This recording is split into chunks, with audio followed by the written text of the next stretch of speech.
j'étais en Suisse où j'étais responsable de l'Europe pour le groupe Romanaz, à peu près 2 milliards d'euros de chiffre d'affaires, et puis une activité qui était une activité de plastique additif. Un monde que je ne connaissais pas, qui était le monde de la finance. Tu apprends à gérer ta dette, à discuter avec les banquiers de ta dette, de tes covenants. Finalement, c'était une forme de jeu, quoi. Oui. Il y avait énormément de nouveautés par rapport à ce que tu faisais avant. Absolument. Quand tu délègues, que tu laisses du temps, que tu acceptes la bêtise, c'est pas grave. Et les gens apprennent, et du coup, tu crées des équipes qui sont assez vite imbattables. Je pense que sans équipe, t'es rien. Quelques principes clairs, simples, beaucoup de transparence, beaucoup d'informations. Tous les 3 mois, je passais 2 heures à expliquer à nos équipes où on en était, les résultats, pourquoi ça allait bien, pourquoi ça allait pas, ce que j'attendais d'eux. Bienvenue dans ce 2e épisode du podcast M&A for Good. Donc, où je reçois des entrepreneurs qui, avec style et authenticité, partagent leur parcours entrepreneurial et surtout le cycle de vie capitalistique qu'ils ont mis en œuvre jusqu'à la transmission de témoins. J'ai la chance aujourd'hui d'accueillir Patrice Barthelmès, qui est encore président d'Unipec, une société leader dans la distribution d'ingrédients de spécialité, notamment cosmétiques, agroalimentaires, nutraceutiques. Mais tu vas nous en dire plus, Patrice. Ravi de t'accueillir aujourd'hui, parce qu'au-delà de ton humour et de ton style incomparable, tu as un parcours hyper inspirant. Et est-ce que tu pourrais commencer par là, décrire ce qui t'a conduit à être président d'Unipec et à reprendre cette société? Beaucoup d'années de travail, en commençant par les grands groupes. Donc, je suis ingénieur de formation. Je rentre ensuite dans des groupes comme Air Liquide, Sanofi. Puis je suis parti dans des groupes américains, Romanaz, Dow Chemical. Et puis un jour, je me suis aperçu qu'il était temps de reprendre un peu le contrôle de ma vie. Mais surtout de mon agenda. En fait, j'avais beaucoup de mal à gérer les contraintes tierces que je ne considérais pas toujours à forte valeur ajoutée. Donc, au cours de la session de mon dernier groupe, Romanaz, au groupe Dow Chemical, je considérais qu'il était temps pour moi de tourner une nouvelle page et je suis rentré dans le monde de l'entrepreneuriat. J'ai un peu triché. Je suis rentré par le monde des fonds, donc dans le cadre d'un private equity, et en fait, ça s'est avéré une aventure enrichissante sur tous les plans. Et alors, raconte, parce que donc, à l'époque, tu étais à l'étranger. Alors, j'étais en Suisse, où j'étais responsable de l'Europe pour le groupe Romanaz, à peu près 2 milliards d'euros de chiffre d'affaires, et puis une activité qui était une activité de plastique additif. Ouais. Et quand le groupe a été vendu à Dow Chemical, j'ai très vite constaté que l'ambiance, la gouvernance, les difficultés allaient être compliquées pour moi à supporter, quoi. Donc, j'ai préféré changer de voie et rentrer dans ce monde où, encore une fois, de l'entrepreneuriat via les private equity. Donc tu te rends compte que c'était finalement pas exactement ce que tu souhaitais. Voilà, et qu'il était temps pour moi de changer de direction. Donc en fait, je prends contact avec un chasseur qui me met en contact avec un fonds qui s'appelle AXA Private Equity à l'époque, maintenant Ardian. Je rencontre ces gens qui sont vraiment adorables et qui m'expliquent assez rapidement comment ça fonctionne. Et je crois en comprendre à peu près les mécanismes de base. Et je vais rester dans le monde de la chimie que je connais plutôt bien, dans une petite société qui pèse 300 millions d'euros de chiffre d'affaires et qui a tout d'une grande. Donc des sites de production aux États-Unis, en Inde, en Chine, en France, et qui vend essentiellement des additifs pour la peinture. Voilà. Okay. C'est comme ça que je rentre et j'en deviens le CEO, enfin le président. Okay. Voilà. Donc tu passes d'une entreprise où tu étais en responsabilité de direction. Exactement. Mais avec des boss au-dessus de toi. Absolument. Ou là où tu deviens patron. Exactement. Je deviens en fait, je pense que j'avais vraiment cette volonté d'essayer de voir si j'étais capable de passer dans le siège à l'avant-gauche, tu sais, dans les avions, le siège du commandant de bord, quoi. C'est une question, hein, je sais, c'était pas sûr, mais tu avais quand même l'intuition que ça pouvait marcher, j'avais vraiment non ? très envie, quoi. Ouais, je me disais a priori ça devrait marcher. Je connaissais les recettes, je connaissais pas le mode de fonctionnement du fonds. En fait, ça s'est révélé très vite assez simple. Tout est basé sur la génération de cash, ta capacité à bien gérer ton capex dans le cadre d'une société industrielle et de gérer l'intégralité du compte d'exploitation depuis la vente en passant par la R&D, par la prod, les coûts de production et puis les effectifs, et c'est l'ensemble. Et tu apprends surtout un monde que je connaissais pas, qui était le monde de la finance. Tu apprends à gérer ta dette, à discuter avec les banquiers de ta dette, de tes covenants. Donc tout ça, c'était une forme de jeu, quoi. Si tu veux, hein, Il y avait énormément de nouveautés par rapport à ce que tu faisais avant. Absolument. Sauf que, encore une fois, je connaissais le sous-jacent. Et ça, c'est quand même important. C'est-à-dire que Feu, mon père, me disait toujours, change pas tout en même temps. Et donc l'idée, c'était de dire, je change le mode de fonctionnement et mon implication dans des secteurs que je connaissais peu, la finance, la dette, le compte d'exploitation. Je faisais du P&L essentiellement, assez peu de bilanciel. Et là, tu es obligé d'apprendre le bilanciel. Et puis tu t'aperçois que tu as des équipes à gérer, mais je pense qu'on y reviendra, qui est le point probablement clé. Ouais. Et alors comment tu as fait l'apprentissage de ces dimensions-là en un temps hyper rapide, parce qu'en plus ta première opération a été dans un temps record, quasiment 1 an. Oui, en fait ça a été une forme de frustration, comme on peut dire. Parce qu'en fait j'étais en Suisse, tu vois, dans un grand groupe corpo où je m'occupais assez peu finalement de la dimension quotidienne de la partie cash. Et puis quand je suis rentré, que j'ai pris Heliochem, donc société dont AXA m'a confié la présidence, j'y suis entré le 1er janvier 2010. Donc très vite, on sortait d'une zone de turbulence sur les marchés avec des cours de matières premières compliqués, ça montait, etc. Donc on avait mis en place quelques basiques pour bien gérer les coûts et l'impact coût sur nos prix de vente. Comme c'était un monde que je connaissais un peu, j'avais dit à nos équipes commerciales, vous allez avoir du mal à me convaincre que les prix vont pas monter, donc on va faire monter nos prix. Ça s'est très bien passé et au bout de 2 mois, mon actionnaire préféré m'a appelé en me disant, écoute, stratégiquement, il est le moment de sortir et donc on va probablement céder l'entreprise. Et là, je leur ai dit, c'est un peu tôt, je viens d'arriver. Ils m'ont dit, oui, mais ça, on s'en fout un peu.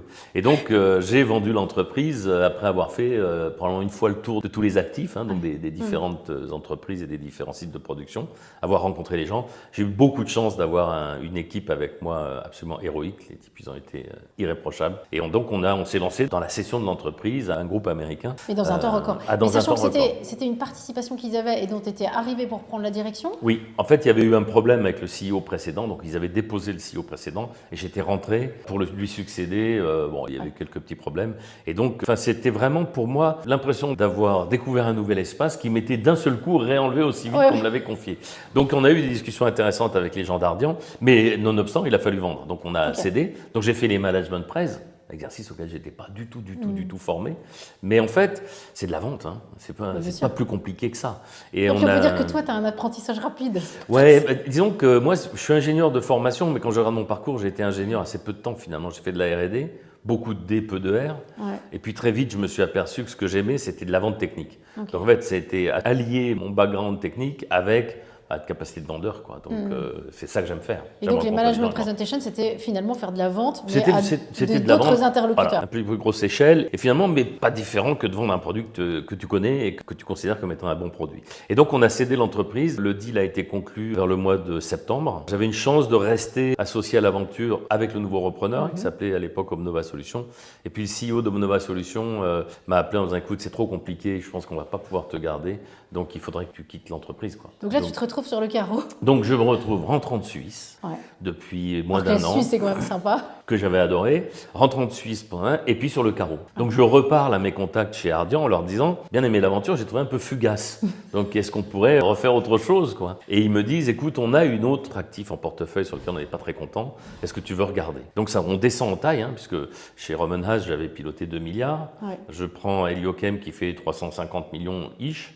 Et je descends sur Unipex et en fait 250. Donc je descends en taille et avec une entreprise alors beaucoup plus hétéroclite. C'est-à-dire qu'il y a de la distribution au Canada, il y a de la distribution en France plus, Benelux, France, Afrique du Nord. Enfin, encore que l'Afrique du Nord, c'est nous qui l'avons lancé. Et puis on a une pépite au milieu qui s'appelle Unipex Innovation et qui fait des actifs peptidiques pour les produits de cosmétiques. Et donc cette espèce de société à 3 pattes, c'est pareil, très vite il faut apprendre. Donc un nouveau monde, ça c'est un monde que je connaissais un peu moins, le monde des ingrédients. La distribution, pour moi, c'était nouveau. Je connaissais la distribution de l'autre côté, en tant que donneur d'ordre, en tant que producteur. Et j'avais l'habitude de dire, bon, les distributeurs, ils font ce qu'on leur dit de faire, ça, et puis ils sont pas contents, ils dégagent, j'en prends un autre. Et puis j'ai une perspective un peu différente de la distribution en arrivant. Et voilà, je reprends une équipe, cette fois-ci avec des gens au Canada, des gens en France, et j'essaye d'apprendre assez vite. Alors j'arrive un peu chargé par la brutalité de la sortie de mon prédécesseur, qui était canadien, avec le fonds qui impose un nouveau patron dont les gens se disent, oula, est-ce qu'il n'arrive pas avec... Tu n'arrives pas en terrain conquis.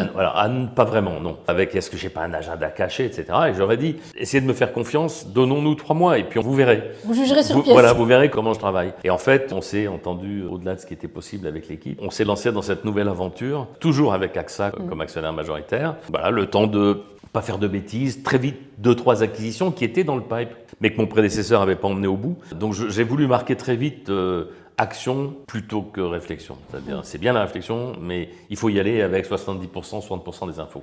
Tu peux pas aujourd'hui te permettre d'attendre d'en avoir 95%, parce que ça prend beaucoup trop de temps et tu rates les affaires. Et donc, on fait très vite un deal important et structurant pour la partie cosmétique ingrédients, qui s'appelle Lucas Meyer Cosmétique. En fait, la cible donne le nom à l'entité qu'on crée, cette plateforme qui double de taille et qui devient un joueur dans le secteur des actifs et des fonctionnels cosmétiques. Donc on garde nos 2 distributions et cette plateforme qui commence à croître et à embellir. Au bout d'un an, les gens d'Ardian viennent me voir en disant qu'il faudrait qu'on fasse une petite session stratégique. Comme mon vocabulaire en français est assez limité, j'en dis ça veut dire quoi précisément? Je me demande si c'est pas le moment de sortir. Bis repetita. Et là, je leur dis, mais c'est quand même un peu d'agitation mentale, les gars, parce que le coup précédent, ça a duré moins d'1 an. Là, ça fait à peine 1 an. Ils disent, oui, mais ça, c'est le monde du private equity. Il y a une ouverture, on va la saisir. Donc, on a une vraie réflexion stratégique. J'ai beaucoup de crédit aux équipes d'Ardian. Ce sont des gens. C'est facile de critiquer J'entends beaucoup de gens critiquer les financiers. Voilà, ils sont assoiffés de sang, etc. Il faut quand même savoir que ce sont des gens, d'abord, d'une grande intelligence, d'une énorme capacité de travail. Et en plus, chez Ardian, j'ai trouvé des gens qui étaient d'une grande éthique. Alors, ils sont patronnés par Madame Sénéquier, qui est qu'on ne présente pas, voilà, mais une très forte éthique. Et donc, ils me disent, qu'est-ce que tu souhaites faire? Tu penses qu'on vend un stratégique, ou donc un industriel, ou est-ce que tu veux repartir sur un autre tour, avec un financier? Je pose la question avec le comité de direction, on réfléchit, on se dit, nous, on préférerait plutôt un financier, parce que la société, elle n'est pas facile à vendre à un stratégique, tu vois, elle est trop hétéroclite. Parce qu'il y avait toujours les 3 pieds. Voilà, toujours les 3 pieds. Donc, on dit, on repartirait bien sur un financier. Alors, écoute, vas-y, tu fais les due deals et tu te lances. Donc, ils m'ont donné une liste de gens, des fonds, que j'ai appelé. C'est Oui, découvre la finance. J'en connaissais un et j'appelle une dizaine de types dans les fonds. Bonjour, je suis Patrice Barthelmès, président de l'Unipex. Tu t'avais déjà appris à faire des manpress. Voilà, j'étais un peu plus à l'aise. Et donc, avec mon complice de toujours, Frédéric Ivzik, on avait le même scooter tous les deux. On se faisait les management press, 1, 2, 3, 4. Alors, Fred, c'est l'inverse de moi. Fred parle peu. Grosse capacité d'analyse. Moi, je suis moins mal inclus, mais je parle beaucoup. Et on sortait des management press. Je me disais, cela, ça va pas le faire. Et on était d'accord. Donc, en fait, Jean, qui était le troisième élément, lui, il tenait la baraque pendant que tous les deux, on allait essayer de trouver un nouvel actionnaire. Et puis finalement, on se met d'accord sur une société qui s'appelle ICA Investissement. ICA Investment sont des Suédois, des gens très très très bien. Et vraiment, c'est coopté, quoi. C'est-à-dire que eux et nous. Vous faites un choix réciproque. Voilà, on s'entend. Et puis on va vendre le package à AXA en disant c'est la bonne option, la valeur est là, et ça correspond à l'étape suivante stratégiquement, quoi. C'est une bonne idée. Et ils t'avaient donné, un cahier des charges sur la valorisation qu'ils avaient? Très simple. Ouais. Un objectif de valo, point. Voilà, et si ça colle, on y va. Okay. Ils ont été très très très très bien. Ouais, donc tu avais un blanc-seing dès l'instant où tu cochais la case. Bon, on avait quand même au bout de... Moi, c'était ma deuxième aventure avec eux. Je crois qu'il y avait beaucoup de confiance. D'ailleurs, certains sont devenus des proches. Je veux dire, Thibaut Basquin, Yann Bach sont des gens que je connais bien, avec lesquels j'ai eu beaucoup de plaisir à travailler. Et on se parle régulièrement quand il y a des opportunités. Je fais un peu d'advising pour eux, je fais quelques boards avec eux. On s'est super bien entendus. Et je pense qu'on a développé une confiance, quoi. On y reviendra peut-être, mais pour moi, c'est un thème clé là-dedans. Oui, une des fiertés, c'est qu'à aucun moment dans ces aventures-là, je n'ai eu à faire de plan social, à sortir de gens, à licencier des gens. Au contraire, on est passé plutôt à des phases de croissance et de recrutement et d'augmentation de taille des actifs. Et donc voilà, on part chez ICA, on fait le deal. Et puis chez ICA, donc là pareil, on rencontre des gens très brillants, en 2012. Et puis là, on fait croître l'actif, en particulier la partie ingrédients, qui marche très bien. Et arrive 2014, on se dit, on sent des fissures arriver sur la distribution canadienne, qui était très exposée méthanol, un produit quand même de commodité. Et on se dit, il va y avoir des capacités qui vont arriver, les prix vont plonger et il est temps de bouger. Il y aura des morts. Voilà, il est temps de bouger. Et donc, je propose au board qu'on cède le Canada. Le board me dit, d'accord, l'idée c'est de céder la distribution et de se recentrer sur les ingrédients, parce que c'est là qu'est quand même la grosse profitabilité. Donc, on cède le Canada très vite, complètement désintermédiarisé. Pas de banquier, juste nous, et on cède en 6 semaines à un prix stratosphérique, donc super affaire pour le groupe. Avec des industriels qui disent oui, ok. Alors, ça a été cédé à un groupe qui s'appelait Coda, KODA, qui lui-même a été repris par Azelis. Et donc, j'ai mes petits copains d'Unipex qui se sont retrouvés embarqués dans l'affaire Azelis, dans l'aventure Azelis, qu'on connaissait bien par ailleurs. Et là, tes équipes le vivent bien Écoute, au niveau du Canada, très bien. Alors, quand on parlait d'éthique, j'ai essayé toute ma carrière de travailler en transparence et en clarté. Et donc, à chaque fois qu'on a monté des packages ou qu'on a mis en place des systèmes de rémunération ou de retour, ça a été carte sur table. C'est-à-dire qu'en gros, le comité d'action savait combien je gagnais, savait combien j'avais investi, et chacun connaissait les attentes de retour des uns et des autres. Donc, il n'y avait pas d'agenda politique derrière tout ça. On avait classé les gens on avait segmenté en 3. Les très gros apporteurs de fonds feraient des multiples très faibles, 2 à 3 fois. Les intermédiaires feraient des multiples de 7 à 8. Et les très petits porteurs feraient des multiples de 10 à 12 fois au niveau du comité de direction. Alors, on avait fait rentrer nos salariés avec un système moins risqué, mais qui devait livrer en gros 3 à 4 fois la mise. Et ça a super bien marché. Donc, Et alignement donc, des tout de planètes. suite mis en place un partage de Oui, la valeur. absolument. Au niveau Pour des moi, salariés. c'était une évidence absolue. D'ailleurs, contre l'avis d'un certain nombre de gens spécialistes de package. Vous êtes complètement fous, c'est une approche bolchevique. Mais tu manges que 3 fois par jour. Ouais. Et si tu ne peux pas faire fonctionner un système où toi, tu t'en mets plein les poches, 10, 12, 15 fois la mise, et que tu siphonnes la valeur créée. Ça ne fonctionne, enfin, à mon avis, ça ne fonctionne pas. Et donc, ça a super bien marché. Donc, les retours ont été très bons pour tout le monde. Et là, la question qui s'est posée, c'est qu'est-ce qu'on fait? Si on avait cédé un actif, alors céder un actif, ça paraît facile. Quand tu es dans un fonds, comment tu valorises l'actif qui s'en va au niveau des packages, des gens qui partent avec l'actif? Pas simple. Donc, on a eu des discussions parfois un peu, comment dire, chaudes avec le fonds. Comme je suis très têtu, que je ne voyais pas mes camarades sortir avec moins de ce qu'ils avaient mis ou un multiple qui n'était pas adapté, on a tordu le truc, on a fait des péréquations, on a réussi à les sortir dans des conditions intéressantes et surtout, je me suis battu pour qu'ils aient un droit de suite. C'est-à-dire que quand on clôturerait l'ensemble des sorties, ils complémenteraient leur package par des compléments. J'ai regardé les mails, quand j'ai pas le moral, je les regarde et ça me fait venir les larmes aux yeux parce que tu as des gens qui disent on n'a jamais vu ça, quoi. Tu vois, pour nous, c'était important. Et donc, en fait, le truc qu'on avait en tête, Fred Ivry-Kivzik, Jean Mazer et moi, c'était de racheter la distribution française. On voulait vraiment Déjà, tu avais cette idée. On avait cette idée-là, tu vois, dès 2012. Ok. On avait commencé à en parler. On s'était dit, c'est vraiment le... Puis moi, j'avais toujours dans la tête, CEO d'une boîte sous fonds, c'est quelque chose. CEO d'une boîte dont tu es actionnaire et sur lequel tu n'as plus de fonds, c'est un truc différent. Oui, donc et là, c'est vraiment notre... Voilà. Et là, c'est vraiment notre rêve. Donc 2014, on cède la distribution canadienne, restent les 2 actifs, Lucas Meyer et la distribution française, et je propose au fond de sortir Lucas Meyer, de leur racheter la distribution française. Ils ne sont pas d'accord, pas étonnant. Donc on a une négociation de gentleman, ça se tend, ça se retend, ça se détend, ça se retend, et puis finalement on arrive où on voulait arriver, parce que le fond il est clé, mais le management est clé aussi. C'est-à-dire quand tu dis au fond, écoutez les gars, vous allez vous démerder sans moi, tu te rends compte de ce que tu nous dis, oui mais moi je suis entêté, tu vois, donc c'est lose-lose quoi. Alors écoutez-moi, et ça a du sens ce qu'on veut faire. Et donc ils nous disent bon, testez le marché avec Lucas Meyer. Si vous accrochez des bonnes offres, on laissera partir la distribution avec vous. Et en fait... Ça prend combien de temps, cette négo avec eux? Alors, tu vois, ça commence début 2015, où on commence à devenir un peu pénible. Tu vois, un peu opiniâtre sur l'acquisition de la distribution française et la cession de Lucas Meyer. Et bon, on commence les recherches, tu vois, fin du premier trimestre. Et finalement, on accroche quelques offres intéressantes. Et tout ça en toute transparence, tu vois, c'est Fred, Jean, les équipes, tout ça c'est ouvert, quoi. Et on va finalement réussir à céder Lucas Meyer Cosmétiques à IFF, et avec les proceeds de la distribution canadienne et de Lucas Meyer, tous les 3, on va se lancer. Et on va racheter la partie de la distribution française. Ça pèse 80 millions d'euros de chiffre d'affaires, ça fait 6-7 millions d'euros d'EBITDA. Bon voilà, l'offre qu'on met sur la table pour ICA leur paraît pas déconnante. Enfin, ils donc disent on y va. Bon. Okay. Donc si tu veux, le truc se met en route. Le problème, c'est qu'on a une CP dans le deal qui est qu'il faut que cette distribution soit sortie avant la date de cession de Lucas Meyer, parce que IFF ne veut pas de distribution. Donc là, on n'a pas le choix, Donc tu es obligé de faire le 45 jours très rapide. Voilà, on a 45 jours pour faire le carve-out. Wow. Donc là, si tu veux, c'est un carve-out, tu es obligé de te taper des calculs une fois que tu es tout seul, comment tu fais, quand tu détournes le truc, les coûts que tu vas embarquer. Donc on fait un travail avec Jiang, un très gros boulot, et puis moi, naïvement, je me dis, les banques, ils vont tout de suite se jeter sur l'affaire. Tu vois, on va frapper à la porte et il va y avoir une queue. Non, mais les mecs vont se jeter sur nous. Et donc, on commence à rencontrer un certain nombre de banques. On contacte d'abord les banques qui étaient avec nous dans le LBO. Première question, c'est est-ce que vous avez un sponsor? Quel sponsor? Un sponsor financier? Non. Et comment vous faites? On y va tout seul, on met notre vie de travail au boulot, quoi. Au boulot, au travail. Et là, ils nous disent, mais si vous cassez la gueule, la vie est risquée, hein. Ça se termine toujours mal en plus. Donc, mais là, on pense qu'on a une bonne... et on voit les gros, je ne vais pas donner les noms, mais on voit tous les gros banquiers de la place qui sont tous un peu frileux, jusqu'au moment où, en gros, à 3 semaines de la sortie, on n'a pas le financement, quoi.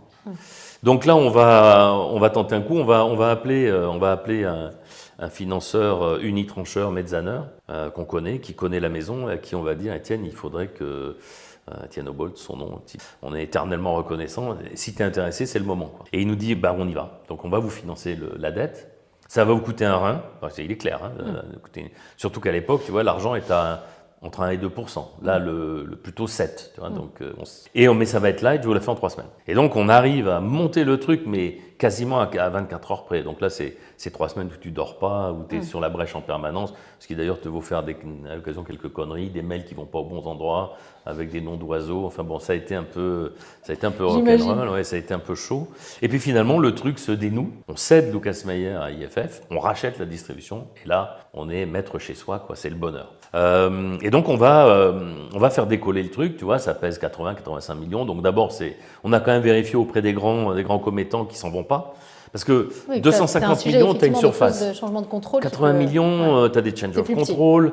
Bon, tu génères du cash, mais tu peux te dire, les gros fournisseurs vont avoir peur de ne pas être payés.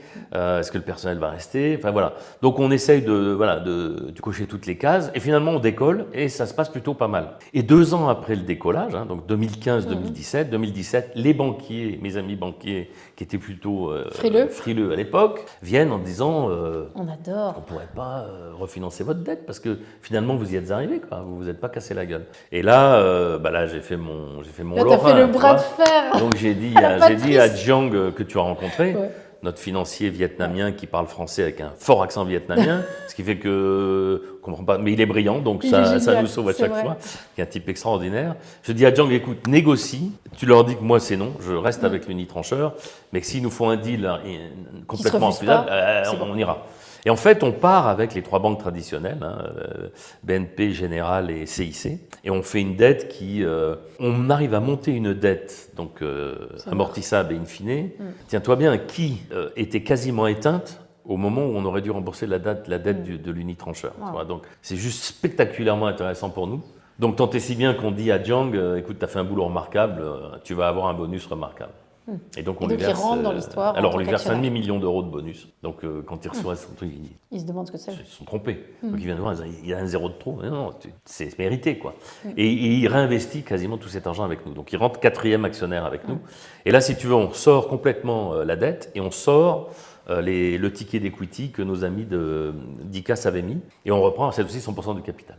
Et là, on redémarre pour une nouvelle aventure. Alors ça vivote, tu vois. Enfin, ça marche, mais on n'a pas une croissance spectaculaire. C'est-à-dire qu'une bonne année, on fait 4%, une mauvaise année, on fait -2%. Et tu vois, historiquement, on est à 2-3% de croissance, mais tout à là, tu le sais, puisque on s'est parlé tous les deux pour regarder un peu faire de la croissance externe. On fait que de l'organique. On ne fait pas du tout d'acquisition, moyens limités, etc. Et donc, on fait notre affaire jusqu'en 2000. Donc ça, c'est 2017. Arrive 2019. On a une offre spectaculaire de rachat d'entreprise qu'on refuse. On se dit non, c'est pas le bon moment. Moi, je suis un peu têtu, je veux pas lâcher, je considère qu'il y a encore des choses à faire. Mais on se dit, on n'est pas éternel et ce serait peut-être le moment de penser à la transmission, un des thèmes dont tu parles.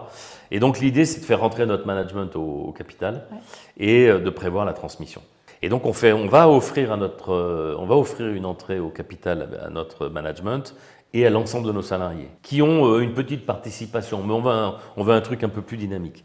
Le timing est important, on arrive à faire rentrer le management en 2019, on refinance la boîte, on met une nouvelle dette, on éteint la précédente, on sort un peu de cash, et on dit à nos salariés, venez. Et on a 2/3 des gens qui disent on y va. C'est une marque de confiance terrible. Donc je rencontre chacune des personnes qui veut investir, je les rencontre personnellement. Je prends le temps de lui expliquer le risque, la non-liquidité, etc. Et arrive, patatrac, le Covid. Donc t'imagines le Covid, tout s'arrête, quoi. Donc on passe en économie de crise. La crise, ça veut dire quoi? Ça veut dire tous les matins, téléphone pour le comité de direction 2 heures, où on regarde le carnet de commandes, la situation de cash, est-ce qu'il faut faire un PGE, pas de PGE, tu vois, et tous les jours. Tous les matins, 2 heures de téléphone, le comité de direction. Et puis ensuite, on déroule auprès de nos équipes. Finalement, on passe Covid sans encombre. On fait un PGE qu'on rembourse l'année d'après, rubis sur l'ongle. J'ai des mots de clients qui sont incroyables, quoi. Et de fournisseurs qui ont dit, vous avez été exemplaires. Remboursez, vous avez payé vos... Enfin bref, tout se passe plutôt bien. Du coup, la boîte en sort renforcée. Et malheureusement, les 2/3 des salariés qui voulaient investir me disent on est un peu inquiet parce que si jamais notre conjoint perd son job, etc. Et donc ce 2/3 devient 25%, mais on ouvre quand même le capital à 25%, nos salariés qui viennent nous rejoindre. Et puis on repart pour une nouvelle aventure. L'idée là étant vraiment de transmettre notre management. Et grande leçon de cette aventure, c'est que ce que toi tu penses en tant que patron ou membre du comité de direction, ce que tu penses être l'attelage qui va Qui va emmener reprendre, ouais. et qui va reprendre, ben, ça marche pas. Ça marche pas parce que problème de légitimité, de crédibilité, l'autorité. Comment tu l'expliques? Est-ce compliqué. que c'est seulement la crédibilité et la légitimité ou est-ce que c'est aussi l'esprit entrepreneurial? Non. Je pense que c'est vraiment toute la difficulté d'être père et de passer patron. Ouais. Si tu veux, t'es parmi les pairs. Ouais. T'es T'en as un qui devient primus inter pares. Voilà, exactement. Et on n'a pas été, à aucun moment, on s'est montré directif. C'est-à-dire tous les quatre, enfin tous les trois. Tu n'as pas choisi entre tes successeurs. On leur a dit voilà, le deal, c'est que vous reprenez Unipex. Vous. Le deal, c'est que nous, on restera. Et moi, j'étais prêt à rester, même financièrement investi, de manière à ce que, tu vois, capitalistiquement parlant, ça se passe bien. Et donc, on se dit, voilà. Et en tête, nous, on a un attelage. On a un binôme qui est celui qui doit mener le truc. Et ce binôme, il n'y arrive pas. C'est-à-dire que, tu vois, il est contesté par les autres. Et le truc, ça marche pas, ça décolle pas, quoi. Donc là, on a deux options. Soit d'aller chercher un type de l'extérieur, une personne de l'extérieur, homme ou femme, sachant que dans le binôme, il y avait une femme et que je pense que c'était elle qui avait toutes les capacités pour prendre la succession, ou on cède. Et puis, fatigue, un peu d'énervement, comme fait un comité de direction, on leur dit voilà, vous êtes une bande de cons, vous n'avez pas été capable de vous entendre, on reprend les clés du camion et on vend. Et donc on vend parce qu'on a une offre stratosphérique, très belle offre sur la prise de l'entreprise, donc par Barents, un groupe néerlandais qui fait de la distribution, et qui avait vraiment ciblé Unipex comme étant une de ses targets. Voilà, puis un bon complément sur un marché intéressant, c'était le marché français. Et on savait, intuitivement tous les quatre, donc Fred, Jean et moi, on avait senti que la course à la taille n'était pas nécessairement la plus génératrice de valeur pour nous. Ce qui était générateur de valeur, c'était d'être très entranché dans un marché français très marqué par des spécialités, et d'être un distributeur des ingrédients à haute valeur ajoutée. Exactement. C'est ce que vous avez toujours fait. Tu vois, et de vendre de la technique plutôt que du produit, quoi. Ouais. Et ça s'est avéré payant, quoi. Donc on a cédé la maison à Barents en mettant clairement sur la batte. T'étais dans l'aventure, parce que c'est toi qui nous as accompagnés. Et l'idée, c'est de dire, il y a trois choses qui vont être fondamentales dans le deal. Un, c'est on ne voulait pas de perte de job, donc pas de compression sociale. Deux, on voulait une vraie stratégie long terme. Et trois, une valo aux attentes, quoi. Et bon, les cerises se sont alignées et le truc s'est fait. Et d'un rêve qui était celui de rester au bord d'Unipex avec un management qui prenait le relais, on est passé sur un rêve un peu différent qui était une transmission en cédant à un industriel. Est-ce que tu pourrais revenir sur un mot qui est hyper structurant, à mon avis, dans ta carrière professionnelle, c'est la confiance? Parce que c'est finalement ce que tu as réussi à créer avec tes associés, mais aussi avec les fonds avec lesquels tu as travaillé et aussi avec les partenaires. Qu'est-ce que tu mets derrière ça et comment tu l'as construit? Alors, c'est une affaire compliquée. Tu vois, dernièrement, je discutais avec un financier qui me disait vous êtes associé à un ensemble d'affaires à Dominique Gaillard, qui est un ancien d'Ardian qui a fait pas mal de choses. Dominique, qui est quand même une pointure sur la place parisienne. Et ils m'ont dit c'est un des types les plus compliqués pour les faire rentrer dans les deals. Il est très... Tu vois. Et il me dit vous pouvez passer 3 coups de fil, il rentre avec vous, quoi. Comment ça? Je crois qu'il a confiance. Alors, la confiance, c'est quoi? D'abord, si tu veux, cette capacité à t'entourer de gens pour lesquels tu as un gros goodwill. Pour moi, c'est fondamental. Tu t'entends bien qu'avec les gens pour lesquels tu as un gros goodwill. C'est-à-dire des gens... Voilà. Et puis, alors moi, si tu veux, je fais partie de ces gens. Quand je suis arrivé dans des responsabilités, j'avais un très bon copain, il virait la moitié de son comité de direction, il appelait des copains à lui. J'ai jamais fait ça, moi. J'ai toujours récupéré les équipes existantes partant du principe que les gens sont intrinsèquement intelligents. Après, tu peux avoir des cas où ça se passe pas bien, et là, il faut que tu fasses des changements. Et il m'est arrivé de faire des changements en disant aux gens, ça colle pas. Donc, manifestement, on n'a pas les mêmes valeurs. Donc, partage de valeurs, transparence. Et puis, si tu veux, 2, 3, curiosité, rigolade, parce que la vie est courte, humour fondamental. Si tu te marres pas, il faut pas le faire, quoi. Et donc, mais si tu veux, c'est aussi quelque chose que j'ai appris en cours de route. Au début de ma carrière, j'étais chiant, j'étais bagarreur, j'étais teigneux, j'étais provocateur. Et j'ai été coaché pendant 2 ans, dans les alentours des années 2000, par quelqu'un qui m'a beaucoup appris. À t'arrondir. À m'arrondir, à déléguer, à ne pas confondre l'excellence et la perfection. Moi, j'étais perfectionniste. Vu de mon siège, tu vois, si c'était fait par quelqu'un d'autre, j'étais jamais content. Donc, du coup, tu avais du mal à déléguer. Donc, du coup, je disais, bon, je vais le faire, parce que tu m'emmerdes, tu vas pas. Voilà. Et en fait, qu'est-ce que tu fais en faisant ça? Tu détruis les gens, puis ils n'ont pas envie de travailler avec toi. Quand tu délègues, que tu laisses du temps, que tu acceptes la bêtise ou l'erreur, c'est pas grave. Et les gens apprennent, et du coup, tu crées des équipes qui sont assez vite imbattables, quoi. Donc, c'est mon truc, ça. Je pense que si tu veux, sans équipe, t'es rien. tu n'as pas des gens autour de toi que tu arrives à fédérer, qui peuvent te challenger en disant là tu fais une connerie. J'en ai eu quelques-uns autour de moi qui m'ont bien emmerdé. Le directeur financier d'Unipex, qui était un Canadien, Louis-Georges, il pouvait se mettre en forte opposition. Mais elle était structurée, elle était intelligente, constructive, et on arrivait à être d'accord au final, tu vois. Donc c'est absolument fondamental. Et il y a quelques points de repère. Un des points de repère, c'est de te dire, quelqu'un est parti faire une négo difficile, il revient, il te dit voilà ce que j'ai obtenu, et tu te dis j'aurais pas fait mieux. Ça, c'est déjà un signe que tu as les bonnes conditions de confiance et de gens autour de toi. Et puis complémentarité, tu vois, c'est fondamental. Si tu prends le trio unipexien, Jean, Fred, moi. Oui, sachant que vous ne vous connaissiez pas. On se connaissait au pas. départ. Ah non, moi j'ai débarqué. Tu vois, j'ai débarqué dans dans ce truc en 2012. J'ai fait Heliochem 2010, 2011. 1er mars 2011. Donc je suis nommé par le board. Je pars au Canada rencontrer les Canadiens. Je me dis oui, ça va être compliqué. Je reviens à la Défense le vendredi. Tu vois, je vole jeudi dans la nuit de jeudi. Je me pose. Je passe même pas chez moi. Je file direct à la Défense rencontrer les équipes. Et je leur dis voilà, c'est moi qui débarque, quoi. Donc on va apprendre à se connaître. Et puis je pense qu'on devrait y arriver. Là, tu sens que c'est un peu tendu quand même parce que les types ils vont arriver, les types qu'ils connaissent pas. Donc très vite, je prends une première démission que j'avais pas vu arriver. Et puis Fred, Jean et moi, en fait. Il y a un truc qui s'est passé, quoi. C'est de la chimie humaine, tu peux pas l'expliquer. Parce que c'était lui, parce que c'était moi. Et Fred et moi, enfin, je veux dire, Jean et moi, on est. Alors que vous êtes très différents. Alors Jean et moi, on est proches. On est tous les deux assez volubiles. Jean, il peut parler au mur, moi aux lampes. Enfin, tu vois, il faut qu'on parle. Fred, c'est un taiseux analytique qui est un des types les plus structurés que j'ai rencontrés, quoi. Tu vois. Et en fait, on a adoré bosser ensemble, adoré ça. Et les équipes savaient que tu pouvais pas passer une lame de couteau entre nous trois. C'était pas la peine de dire à un des trois ça. Instantanément, c'était mis en commun. Mais qu'est-ce que tu as fait pour mettre en place ça? Parce que donc, ils ne te connaissaient pas. Est-ce que tu as des recettes à partager qui fait que justement cette alchimie humaine, elle se fait? J'ai pas de recette particulière, si tu veux, parce que au fond de moi, j'ai quand même encore mes biais, quoi. Tu vois, je juge très vite. Je suis très morphopsychologie, donc quelqu'un qui a une tête qui me revient pas, ça va pas être facile. Mais je dirais que tu as quand même une grande qualité d'être cash. La règle, c'est que tu peux tout dire. Et ne présume pas que les gens attendent quelque chose si tu leur dis pas.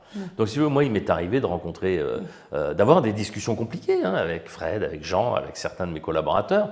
Et en général, ça se termine, si tu veux, c'est un peu ce que je faisais aussi avec mes enfants quand je les élevais, c'est de leur dire, si je vous dis ça, c'est pas pour vous embêter. Si je vous dis ça, c'est que je pense que là, il y a une amélioration possible. Et tu ne progresses qu'à la capacité que tu as à accepter le feedback négatif. Ça vaut pour moi. Et il m'est arrivé longtemps de ne pas l'accepter, le feedback négatif. Et puis apprendre que finalement, si on ne te dit pas où sont tes points faibles, tu ne peux pas y arriver. Et en fait, avec Fred et Jean, on a eu cette alchimie instantanée, cette complémentarité instantanée, et surtout le respect de ce que l'autre apportait au trio. C'est-à-dire, tu vois, Fred, il fait des trucs, c'est du cerveau-croate médiéval quand il me parle. Mais il est d'une solidité absolue, tu vois, l'énergie, l'envie, la curiosité, et puis la rigolade, quoi.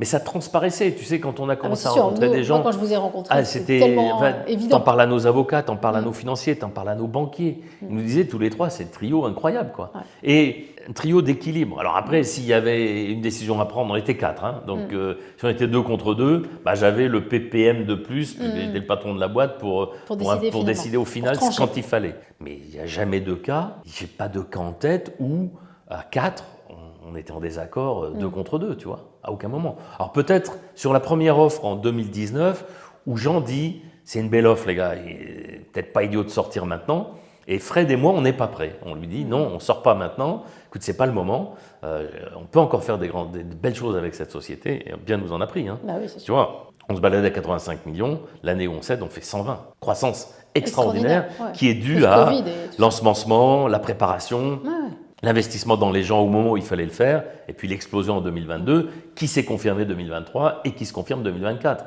Donc en plus, le repreneur de la société a plutôt fait une bonne affaire. Voilà. Donc, mais c'est absolument fondamental, cette notion d'équipe, de respect, et de, dis ce que tu as à dire, dis-le. Tu ne peux pas le garder, c'est contre-productif. Donc voilà. Et tu as très vite, en tout cas chez Unipex, moi, ce qui m'a aussi beaucoup surpris, c'est que vous avez très vite pris le virage de la durabilité et de tout ce qui était éco, alors que d'autres étaient plus en retard. Ouais, Qu'est-ce qui fait que vous avez fait ce choix et comment vous l'avez mis en place? Alors ça, c'est peut-être un truc sur lequel je tire une légère fierté. C'est que quand j'étais chez Romanas, je faisais des additifs plastiques. Alors, les additifs plastiques pour le PVC, tu vois, dans le genre éco-vertueux, on a vu mieux, quoi. Et donc, je vends beaucoup de produits à une société qui s'appelle Norsk Hydro, qui fait du PVC, qui est régulièrement harcelé par les écolos sur le thème « le PVC, c'est dégueulasse ». Et donc, ils se mettent dans une approche scientifique sur le PVC, ça a des vertus. C'est pas cher, c'est recyclable à l'infini, ça ne fuit pas, donc le chlore qui est dedans, il est bloqué, le plomb qui est dedans, il est bloqué, et on a des tas d'exemples comme ça. Donc, si tu veux, il y a une dimension intéressante au PVC sur un certain nombre d'applications. Et donc, ils vont faire venir une NGO, une OGN, pardon, une organisation non gouvernementale, une ONG, moi qui va changer mon approche de la durabilité. Donc je rencontre le fondateur qui s'appelle Karl-Henrik Robert, qui est un type pour lequel j'ai un immense respect, une grande affection, qui est un cancérologue suédois et qui va un jour tout envoyer promener pour se consacrer à ça. Donc il crée une société qui s'appelle The Natural Step, l'étape naturelle, et il va vraiment structurer une vraie approche de durabilité sur les ingrédients que tu vas fabriquer. Donc toi, autour de quelques conclusions simples. Alors, je le rencontre, alors je tombe amoureux de ce type qui est juste beau comme un dieu, intelligent, marrant comme tout, et donc on va commencer à bosser avec lui et avec ses équipes sur nos additifs pour les rendre plus éco-vertueux. On part de loin, hein. Et donc on fait un travail de profondeur là-dessus et on voit on voit graduellement nos performances au titre des matrices de calcul s'améliorer. On se dit là, on est sur la bonne voie. Et je suis tellement convaincu que je vais demander à Raj Gupta, qui est le patron de l'époque de Roman Haas, donc Roman Haas c'est 9 milliards, c'est un gros chimiste, je vais demander à Raj de le rencontrer, de le faire venir au comité exécutif de Roman Haas pour le prendre comme guide, tu vois, et de la transformation éco-durable. Et donc, il va arriver, il va les mettre dans sa poche en une session. Du coup, il monte au board, le board de Roman Haas, qui est un board d'indépendants. Et le pitch de Karl-Henrik, c'était toujours le même. Ils disaient, on est tous convaincus qu'il faut faire des choses mieux, plus durablement, en dégueulassant la planète moins, en étant plus éco-vertueux, etc. Et son pitch, c'est il prenait une bouteille d'eau, il l'a posée sur la table en disant, si c'est économique, la réticence à y aller, à votre avis, quel sera le coût de cette bouteille d'eau quand ce sera la dernière bouteille d'eau potable sur la Terre? Qu'est-ce que vous pensez, à votre avis? Elle sera juste, elle n'aura pas de prix. Et donc, il ne faut pas en arriver là. Bougeons-nous avant. Bon, il embarque le board de Roman Haas. Il m'appelle en me disant, écoute, je suis élu, donc on va vous accompagner sur une transformation éco-durable sur la totalité du groupe. Hein. C'est un énorme truc. Il me dit, mais je ne sais même pas combien je vais charger, à ton avis. Ah non, mais il faut leur mettre un coup de fusil.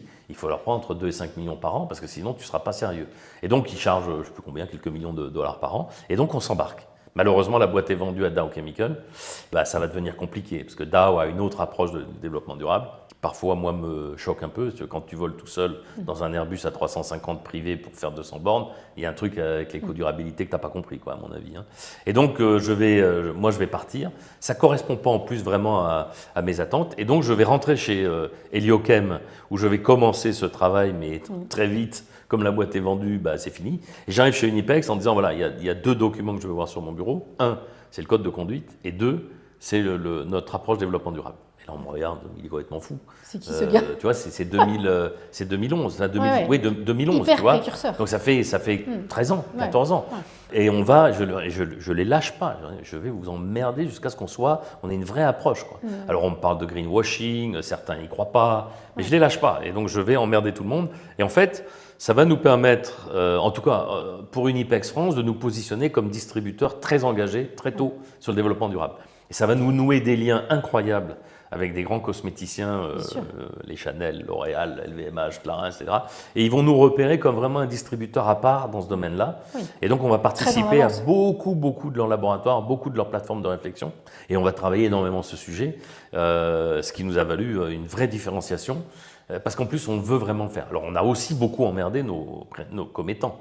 Parce qu'un distributeur qui veut faire du développement durable sans des commettants qui le suivent, ça ne sert à rien. Tu vois, parce qu'au périmètre du distributeur, tu fais quoi? Tu fais un peu moins d'électricité, tu fais attention aux chasses d'eau, mais tu prends des voitures électriques. Mais ce n'est pas ça. La vraie transformation. Tu deviens levier si tu arrives à faire bouger tes commettants. Et on a eu des discussions avec des seniors chez nos commettants en leur expliquant, si vous aimez le monde de la cosmétique, vous allez devoir devenir durable, les gars. Sinon, vous allez vous faire sortir de ce métier.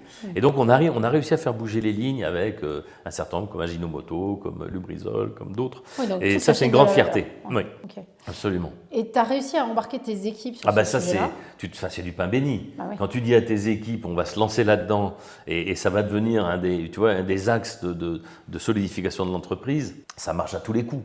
Parce que les gens, ça résonne, tu vois. Ils savent que pour leurs enfants, pour leurs petits-enfants, ça va être important. Et on ne peut pas continuer à dégueulasser la planète comme on l'a fait. Moi, je travaille dans la photographie argentique. Je peux te dire j'ai vu des choses à l'époque en Europe de l'Est, mais aujourd'hui, les types, tu les pendrais, quoi, parce que c'était dégueulasse. Donc maintenant, je crois que ce pli-là est pris. Il y a des secteurs où il est embryonnaire, tu vois, la chimie d'industrie, il y a beaucoup de choses à faire. Les surfactants verts, les plastifiants verts, il y a plein de choses à faire. Alors on a mis en place des réglementations qui sont compliquées, comme REACH. Tu arrives avec une nouvelle molécule plus éco-vertueuse dans REACH. Il y a beaucoup de tonnes derrière, tu es obligé de te taper une analyse complète et une certification complète. Ouais, ça coûte beaucoup, beaucoup d'argent. Donc ça peut être un frein, mais cette tendance-là, elle ne s'arrêtera plus pour moi. Elle est donc, fondamentale. À la fois vertueuse pour la marque employeur, parce que tu attires des gens, tu les retiens. Pour tes clients, évidemment. Évidemment. Pour tes fournisseurs. Tu dirais que ça a eu un impact dans la valorisation d'une IPEX? Ah oui. Alors, est-ce que ça a eu un impact direct? J'espère. En tout cas, ça n'a pas dégradé la valeur. Ah, sûrement pas. Puisque tu étais très en avance. Et si tu veux, l'impact positif, il a été par les due deal clients qui ont dit leur vrai différenciateur, il est là.